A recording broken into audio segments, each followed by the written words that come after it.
Kepala Dinas Pekerjaan Umum Kabupaten Sukabumi Asep Jafar datangi lokasi ruas jalan milik Kabupaten Sukabumi di Jalan Bojongwaru, Cikate rusak, berada di Desa Bojong Kembar, Kecamatan Cikembar, Kabupaten Sukabumi. Terlihat Asep Jafar berdialog dengan warga menyampaikan keluhan mengenai kondisi jalan rusak selama 15 tahun. Selain itu, pihak DPU Kabupaten Sukabumi mendatangkan tim teknis pekerjaan umum untuk meninjau jalan rusak yang sempat viral beberapa waktu lalu ditanami pohon. Pihak DPU Kabupaten Sukabumi berjanji memenuhi aspirasi masyarakat. Segera mungkin akan lakukan perbaikan jalan sekitar bulan November 2023 sesuai dengan anggaran yang tersedia.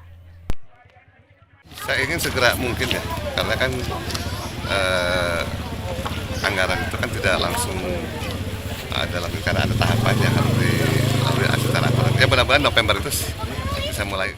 Berita sebelumnya, kesal lantaran tak kunjung jalan diperbaiki, warga menutup akses jalan rusak dengan menanami pohon. Lantaran pengendara kerap alami kecelakaan, juga dihantui pentalan batu yang menyasar ke rumah maupun warga sepanjang jalan. Dari Kecamatan Cikembar, Kabupaten Sukabumi, Iqbal Bakar melaporkan.